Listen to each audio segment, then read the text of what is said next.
मसीह में मेरे प्रिय भाइयों और बहनों, आज हम उत्पत्ति के 30वें अध्याय का अध्ययन कर रहे हैं और इसमें दो भाग हैं। पहला भाग में दोनों बहनों का जिक्र है जब वो अपने पति याकूब के द्वारा संतान को प्राप्त करने के लिए एक दूसरे से बहुत ज़्यादा कहना चाहिए द्वेष रखती हैं। और इस अध्याय के दूसरे भाग में याकूब और लाबान, जो उसका मामा भी था और ससुर भी था, उनके बीच में कुछ वाद विवाद हुआ है। उसके बारे में भी हम आज चर्चा करेंगे और सीखेंगे कि परमेश्वर का वचन क्या कहता है।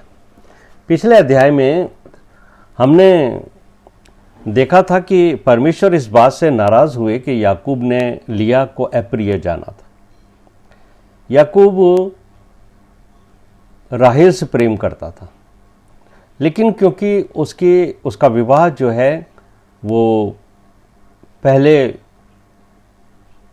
लिया के साथ हुआ, फिर राहेल के साथ हुआ, तो लिया को इतना स्नेह नहीं रखता था और जो उसका कर्तव्य था एक पति के रूप में लिया के लिए, वो नहीं किया करता था। तो परमेश्वर जो हैं वो इस बात से नाराज़ हुए हैं और उन्होंने अपनी ओर से एक कार्य किया है कि क्योंकि एक पति अपनी पत्नी को अप्रिय जान रहा है दूसरी स्त्री की वजह से, दूसरी पत्नी की वजह से, इसलिए परमेश्वर ने जो बच्चों की आशीष परमेश्वर की ओर से हमें मिलती है उसमें परमेश्वर ही कार्य करते हैं। तो उन्होंने राहेल की कोख को बंद कर दिया, यहोवा परमेश्वर ने। लेकिन लिया के एक के बाद एक 4 पुत्र याकूब से पैदा हुए। तो हम यहाँ पर देखते हैं कि जैसे ही हम इस अध्याय में आते हैं, 30वें अध्याय में, इसके पहले पद में ये लिखा है, जब राहेल ने देखा कि मेरे संतान नहीं होती तो उसने याकूब से संतान की आशा की और उस पर एक इमोशनल प्रेशर लेके आई और कहती है कि मुझे संतान दे, और अगर तू संतान मुझे नहीं देगा तो मैं मर जाऊंगी। याकूब जानता था कि परमेश्वर ही है जो किसी भी पत्नी को, किसी भी स्त्री को मां बनने का अवसर देता है। बिना परमेश्वर के आशीष के कोई भी पति पत्नी माता पिता नहीं बन सकते हैं। और अगर पत्नी के बच्चों को जन्म देने में कुछ समस्या आ रही है तो उसका कारण ये जान लेना चाहिए कि ये परमेश्वर की ओर से ही है। तो याकूब एक बात कहते हैं, जब उसने ये कहा कि मुझे संतान दे नहीं तो मैं मर जाऊंगी, तब याकूब ने कहा कि क्या मैं परमेश्वर हूं? यानी उसके कहने का अर्थ है कि परमेश्वर ही बच्चे परिवार के अंदर दे सकता है।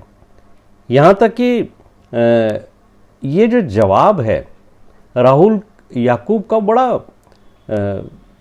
रूखा सा जवाब है।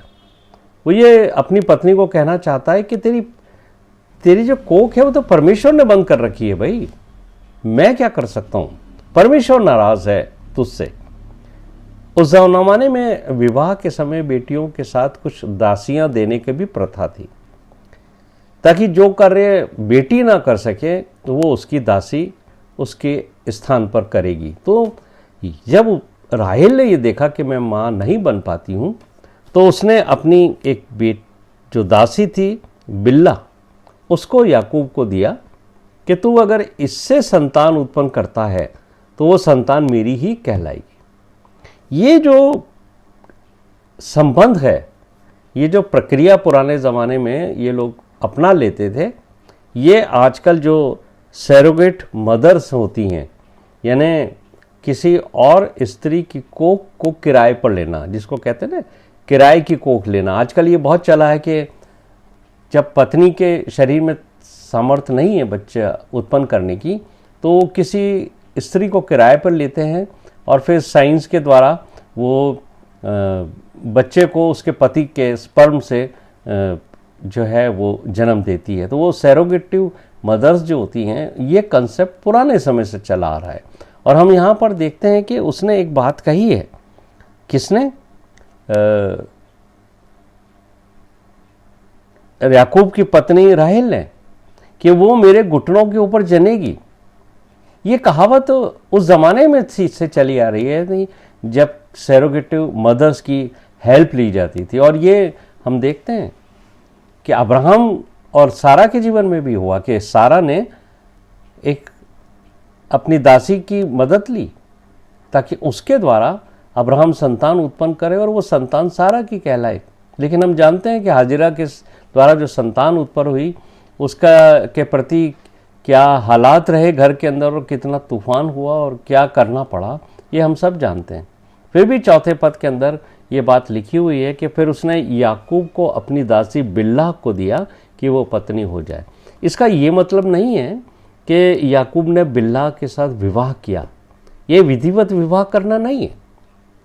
ये तो सिर्फ इस बात को का अर्थ है कि राहेल ने अपनी पत्नी बिल्हा को, जो उसकी दासी थी, याकूब को इस उद्देश्य से दे दिया कि वो जैसे पति पत्नी के शारीरिक संबंध होते हैं वो संबंध वो अपनी दासी के साथ बनाए ताकि उस दासी से संतान उत्पन्न करो।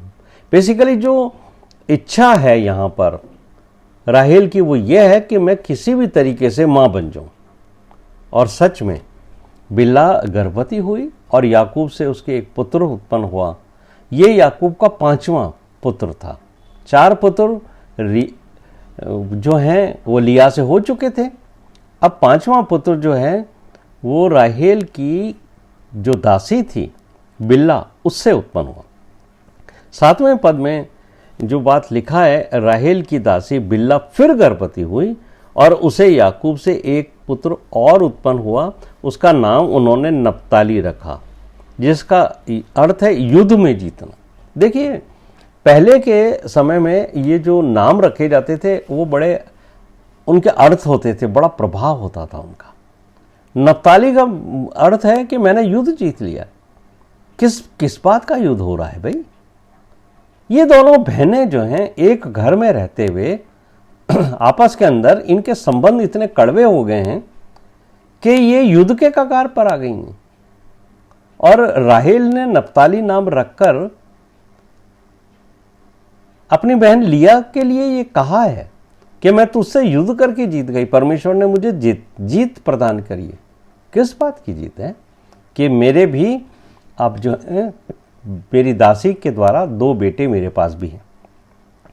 एक महिला इतना गिर सकती है बच्चों के लिए, वो भी अपनी सखी बहन के साथ मल्ल युद्ध करके। ये बातें कुछ समझ में नहीं आती। लेकिन 9वें पद में लिखा है, लिया ने क्योंकि बच्चों को जन्म देने की सामर्थ्य खो दी थी, उसने भी अपनी दासी का सहारा लिया। अब दोनों बहनें जो हैं वो अपने पति याकूब से संतान प्राप्त करना चाहती हैं और दोनों इस कोशिश में है कि हमें ज़्यादा से ज़्यादा संतान पैदा करके एक दूसरे को हराना है, और उसके लिए वो अपनी दासियों का उपयोग कर रही हैं। बड़ी अजीब सी बात लगती है आज के ज़माने में, लेकिन उस समय ये प्रथा थी और लोगों ने उसे एक्सेप्ट किया था, इसलिए चल रही थी। 9वें पद में हम यहाँ पर देखते हैं कि लिया ने जब बच्चों को जन्म देने की हालत उसकी नहीं रही तो उसने अपनी दासी जिल्पा को याकूब को दे दिया कि वो उसके द्वारा संतान उत्पन्न करे। और फिर याकूब उसकी दासी जिल्पा के पास भी गया और उससे उसके एक पुत्र उत्पन्न हुआ और उसने उसका नाम गाद रखा, जिसका अर्थ है भाग्यशाली। यानी दोनों बहनें जो हैं वो अपने दासियों के द्वारा पुत्र प्राप्त कर रही हैं ये सोचकर कि ये हमारे कहलाएंगे, और दूसरी बात ये है कि वो उनके नाम रख रही हैं जो अर्थपूर्ण नाम होंगे। फिर आगे लिखा हुआ है बाइबल में कि लिया की दासी के जिल्पा के याकूब से एक और पुत्र उत्पन्न हुआ, उसका नाम उसने आशेर रखा गया। यानी दोनों बहनों के बीच में कंपटीशन चल रहा है कि हम कैसे न कैसे जो हैं वो बच्चों को उत्पन्न करें। और इसी बीच में हम इस बात को भी देखते हैं कि परमेश्वर ने जो है वो इनको दोनों को अलग अलग तरीके से बच्चों की आशीषें दी। 14वें पद में हम आते हैं कि गेहूं की कटनी का समय आ गया और रूबेन को, जो लिया का बेटा था, उसको मैदान में एक फल मिला जिसे ये दूधा फल कहा करते। उस ज़माने में ये फल बड़ा मशहूर था और लोग ऐसा सोचते थे कि जो महिलाएं बच्चों को जन्म देने की अवस्था से निकल जाती हैं, वो सामर्थ्य खो देती हैं, यदि वो दूधा फल खाएं तो उनके अंदर वो सामर्थ्य, उनके शरीर में वो सामर्थ्य वापस लौट आती है और वो बच्चों को जन्म देने के योग्य फिर बन जाती है। तो दूधा फल का बड़ा महत्व होता था उस ज़माने में। मैं नहीं जानता हूँ कि इसका साइंटिफिक क्या रीज़न है और क्या ये सच है या नहीं, लेकिन क्योंकि बाइबल में लिखा है तो हम इसको ठीक मान लेते हैं। तो ये जो दूधा फल था उसको गर्भ धारण करने की एक तरह से दवाई ही मान लिया करते थे वो लोग। तो लिया से उसने राहेल ने कहा कि तेरा जो पुत्र दूधा फल लाया है उस दूधा फल में से मुझे भी कुछ दे। अब यहाँ दोनों बहनों के बीच में बातें भी होती थी, लेकिन दोनों बहनों के बीच में एक तरह से शत्रुता भी उत्पन्न हो चुकी थी और एक दूसरे के ऊपर छीटाकशी भी ये दोनों बहनें करती थी अपने पति को लेकर। तो लिया जो है वो राहेल से कहती है कि भाई तूने मेरा पति छीन लिया है मुझसे, अरे वही कम है क्या कि अब तू मेरे पुत्र के दूधा फल को पर भी अपना अधिकार दिखा रही है। तू चाहती है कि मेरे पुत्र का दूधा फल भी तुझे मिल जाए, मेरा पति छीन के तो तू बैठी ही हैगी। यहाँ पर राहेल को एक रास्ता मिला। उसने कहा ठीक है, चल ऐसा करते हैं, तू मुझे थोड़ा दूधा फल दे और मैं आज याकूब से कहूँगी कि वो तेरे साथ सोए रात को। यानी बहुत दिन से वो तेरे पास नहीं रहता है, रात तेरे साथ नहीं बिताता है, मैं भेजूंगी उसको। और हम इस बाइबल में पढ़ते हैं कि लिया ने कुछ दूधा फल दिए राहेल को और फिर राहेल ने उसको कहा ठीक है आज तेरे साथ मेरा पति सोएगा। तो जो लिया थी वो याकूब से मिलने मैदान में गई जब शाम को याकूब अपने काम से लौट रहा था और उसने कहा कि मैंने तुझे आज दूधा फल के एवज में खरीद लिया है, तुझे आज मेरे ही साथ रहना पड़ेगा और मेरे साथ ही सोना पड़ेगा। और हम देखते हैं कि बाइबल हमें बताती है कि उस दिन याकूब उस रात में अपनी पत्नी लिया के साथ सोया और परमेश्वर ने लिया की फिर सुधि ली और अभी वो बच्चे पैदा करने की सामर्थ्य खो चुकी थी, बावजूद उसके भी परमेश्वर ने उसके इस शारीरिक दशा को उलट दिया। और यहाँ पर हमें मालूम पड़ता है कि एक बार फिर लिया जो है वो याकूब से गर्भवती हुई। और हम यहाँ पर देखते हैं कि ये एक घर में रहते हुए दोनों बहनों के बीच में बहुत शत्रुता है और याकूब इसकी वजह है, क्योंकि याकूब ने परमेश्वर की उन आज्ञाओं के विपरीत जाकर काम किया है। परमेश्वर ने क्या आज्ञाएं दी थी मालूम है आपको? ध्यान है, उत्पत्ति का 2 अध्याय उसके 24वें पद में ये लिखा है कि पुरुष अपने माता पिता को छोड़कर अपनी पत्नी से मिला रहेगा और वे एक तन होंगे। यानी पति और पत्नी, परमेश्वर ने जो सृष्टि का जो प्लान किया था उसमें आदम के लिए उसने हवा को बनाया, एक ही पत्नी बनाया। अगर परमेश्वर की योजना में बहु पत्नी का या बहु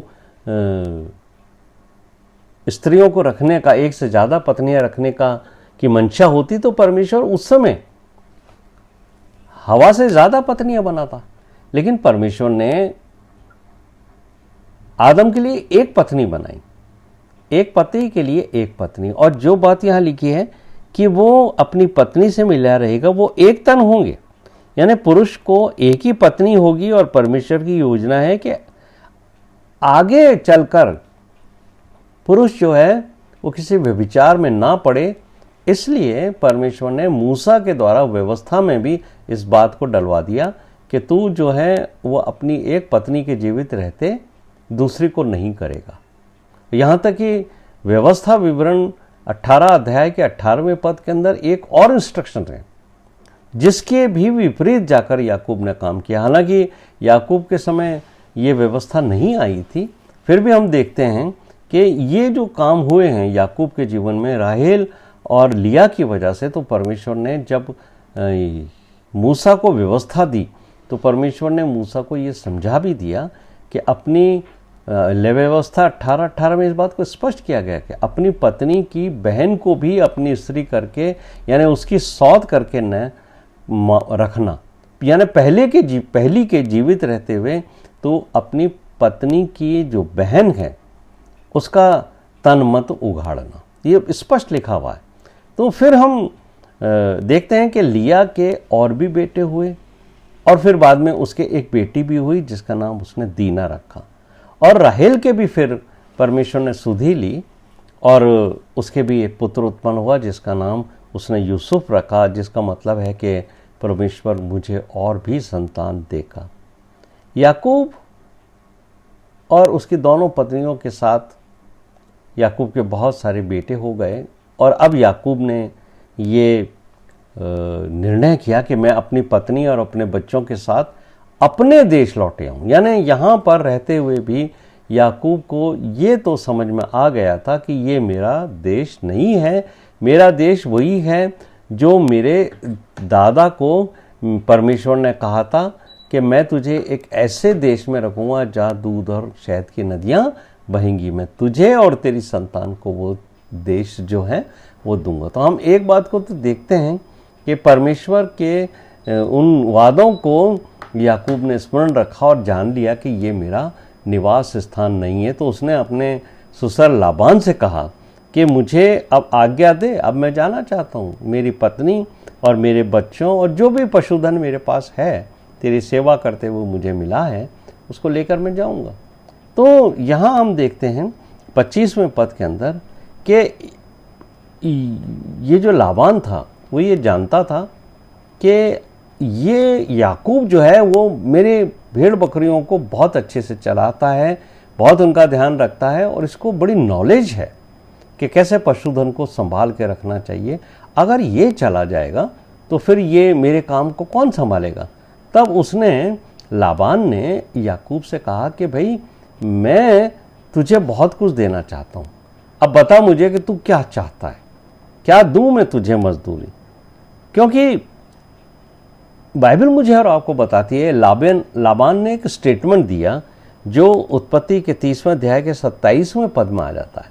वहाँ पर लिखा है कि लाबान जो हैं वो याकूब से कहते हैं कि मैंने अनुभव से जान लिया है, मैंने अनुभव से जान लिया है कि यहोवा ने तेरे कारण मुझे आशीष दी है। ये जो मेरे पास इतनी धन संपत्ति पशुधन वगैरह आ गया है, मैं समझ गया हूँ कि ये जो मेरे को धनवान बनाने में सहायता जो तूने की है वो तेरे परमेश्वर की आशीष की वजह से। ये तेरा परमेश्वर तेरे साथ रहता है, वो तुझे आशीष देता है, उसकी वजह से मेरा धन संपत्ति भी बढ़ रहा है। लाबान ये जानता था कि याकूब की पशु पालन में बहुत नॉलेज है, इसलिए उसने कहा अगर ये चला जाएगा तो मेरी जो पशुधन है वो भी कम हो जाएगा, क्योंकि इसके जाने से ब्लेसिंग भी जा सकती है।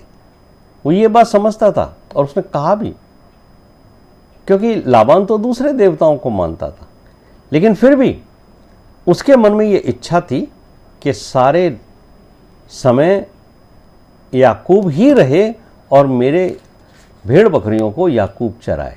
अब याकूब भी इस बात का समझ गया कि इसको मेरी ज़रूरत है, ये मेरे बगैर रह नहीं सकता, इसलिए याकूब ने लाबान के साथ डील करी। क्योंकि याकूब ने देखा था कि पिछले कई वर्षों से लाबान जो है वो उसको धोखे पे धोखा देता आ रहा था। कई बार उसने जो है उसको धोखा दिया था, उसको मालूम था कि लाबान जो है वो मेरे खिलाफ चतुराई करता है और मेरे को धोखा देता रहता है। इसलिए याकूब ने भी अब उससे एक डील करी है, उसको कहा कि तेरे पास पहले कितने पशु थे, देख मेरे आने से पहले तेरे पास कितने थे ये तो तू जानता है, और मेरे आने के बाद तेरे पशुधन में कितनी बढ़ोतरी हो गई ये भी तू जानता है। तो याकूब ने लाबान को ये भी कह दिया कि यहोवा परमेश्वर ने मेरे आने के कारण, ये 30वें पद में साफ लिखा है, तुझे आशीष दी, लेकिन मुझे तो मेरे घर जाना है, तो मुझे जाने दे। यहाँ पर याकूब से लाबान ने कहा, मैं तुझे क्या दूँ, क्योंकि लाबान चाहता है कि याकूब वहीं रहे। याकूब ने यहाँ बड़ी होशियारी के साथ एक काम किया। उसने एक डील करी कि मैं तेरी भेड़ बकरियों को चराऊंगा और उनकी रक्षा करूंगा। खुश हो गया वो तो, हाँ ये तो तैयार हो गया याकूब तो मेरे साथ काम करने के लिए, मेरी भेड़ बकरियों को चराने के लिए। लेकिन उत्पत्ति के 30वें अध्याय के 32वें पद में लिखा है कि याकूब ने उससे एक डील करी। उसको कहा कि सुन, ये जो भेड़ बकरियां हैं तेरी, चित्ते वाली या चितकबरी बकरियां, और जो काली भेड़ें हैं, जो बकरियां हैं चितकबरी हैं, चित्ते वाली बकरियां हैं, उन्हें मैं अलग कर दूंगा, वो मेरी मजदूरी ठहरेंगी। तो उस समय ये जो चित्ती वाली भेड़ें, चितकबरी भेड़ें जिनमें 2 रंग था, जो काली काली भेड़ें हुआ करती थी, ऐसी ही बकरियां जो सफ़ेद भी होती थी, लाल भी होती थी, काली भी होती थी, तो ये कम थी बहुत। तो लाबान को तो मज़ा आ गया। उसने कहा कि चलो मेरा कम ही पशुधन इसके पास जाएगा। वो तैयार हो गया। लेकिन याकूब से ज़्यादा लाबान बड़ा होशियार था, बहुत चतुर था। उसने अपने बेटों से कहा, ये जो चित्ती बकरियां और ये जो भेड़ें हैं 2 रंगियां, इनको ले जाकर इतनी दूर रख दो कि अपनी भेड़ों में याकूब की भेड़ें और अपनी बकरियों में याकूब की बकरियां ना मिलें। तो इतना दोनों के अंदर हो कि 3 दिन का सफ़र करने के बाद ही याकूब के पास वो मेहमन पहुंच सकें। याकूब क्योंकि परमेश्वर के साथ साथ चलता था और परमेश्वर उसको आशीष देता था, ये हमने देखा और लाबान ने भी देखा। अब भविष्य में भी क्योंकि परमेश्वर उसको आशीष देना चाहता था, इसलिए उसने जो है याकूब को बहुत आशीष देने से पहले याकूब से कहा, स्वप्न के अंदर एक स्वर्गदूत आया याकूब के पास और उसने उसको इस विषय में बताया कि देख, ये जो लाबान है ये सब तरह की चालें तेरे साथ कर रहा है और मैंने देख लिया और मैं जान गया हूँ कि इसने कई बार जो है वो चुपके चुपके तुझे धोखा दिया है। लेकिन मैं तुझे और तेरी भेड़ों के बीच में और लाबान के पशुधन में जो बंटवारा हुआ है उस पर मैं तुझे आशीष दूंगा।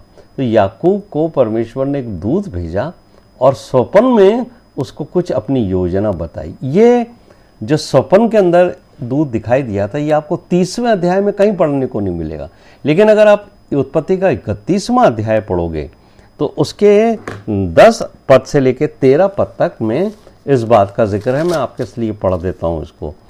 उत्पत्ति का 31वां अध्याय 10 पद से लेकर के और 13 पद तक। भेड़ बकरियों के गाभिन होने के समय मैंने स्वप्न में क्या देखा कि जो बकरे बकरियों पर चढ़ रहे हैं वे धारी वाले, चित्ती वाले और धब्बे वाले हैं।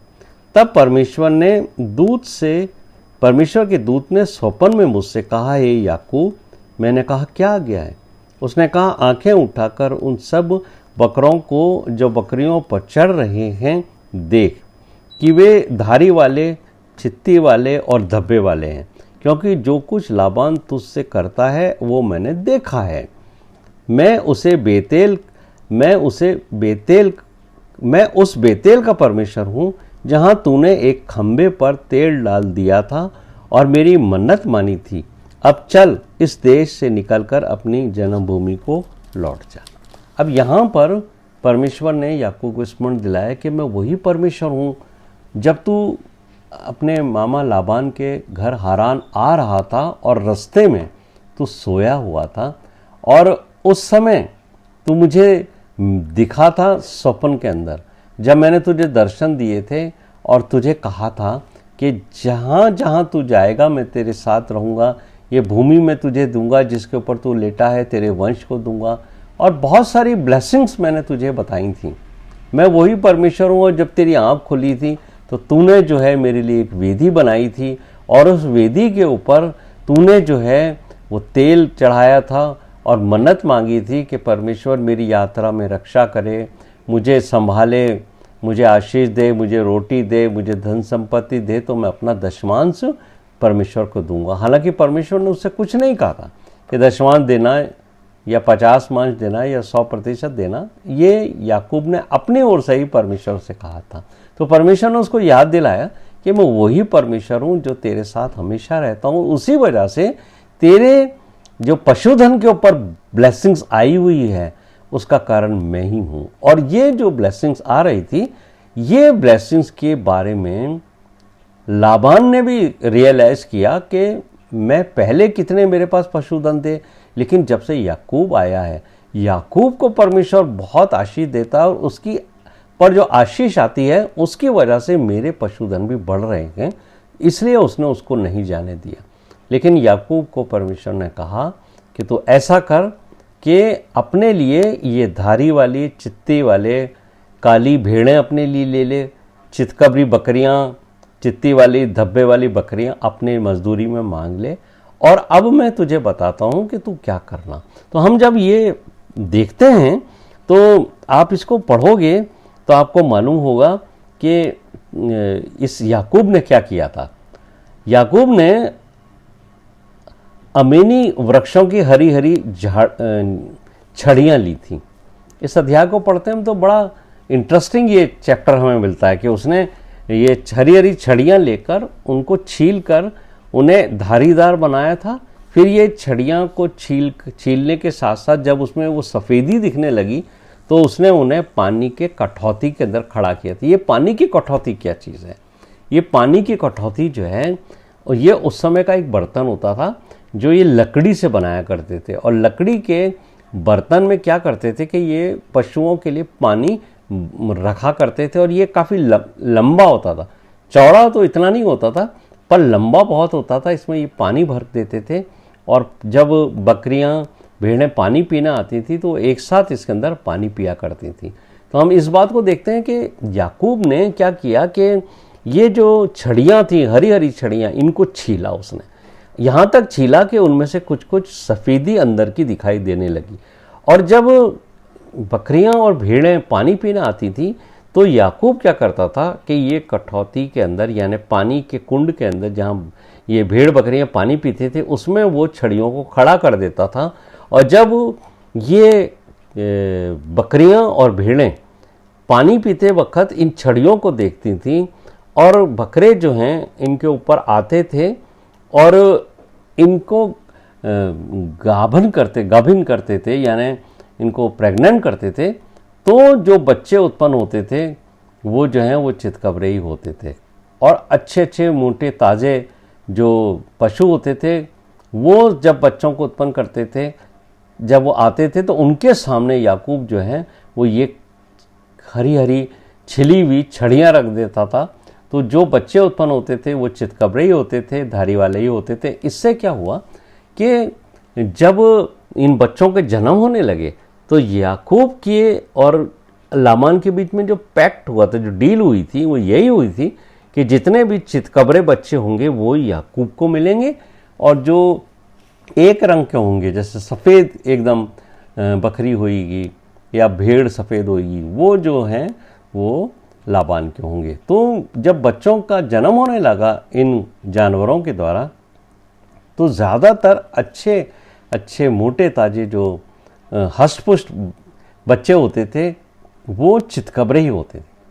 तो चितकबरे होने की वजह से वो याकूब के ठहरते थे। इस तरीके से परमेश्वर ने उसको सहायता की और वो याकूब की धन, ये जो पशुधन था वो बढ़ने लगा, जिसको उस ज़माने में संपत्ति कहा करते। हम ये तो नहीं जानते हैं कि ये जो छड़ियाँ रखता था याकूब, इसके पीछे क्या प्रयोजन था, लेकिन हमने जो 31वें अध्याय को पढ़ा उससे हमें ये बात समझ में आ गई कि ये परमेश्वर की योजना थी कि किसी एक चीज़ को देखकर भेड़ें और बकरियां जो है वो गर्भवती हों और फिर बच्चों को जन्म दें और वो बच्चे चितकबरे हों।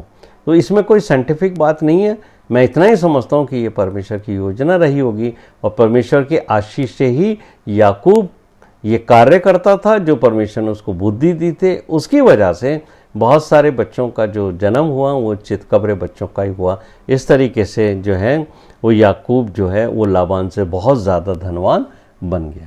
यहाँ पर यह अध्याय पूरा होता है। आइए हम परमेश्वर से प्रार्थना करें और परमेश्वर को इस अध्याय के अध्ययन में सहायता करने के लिए धन्यवाद।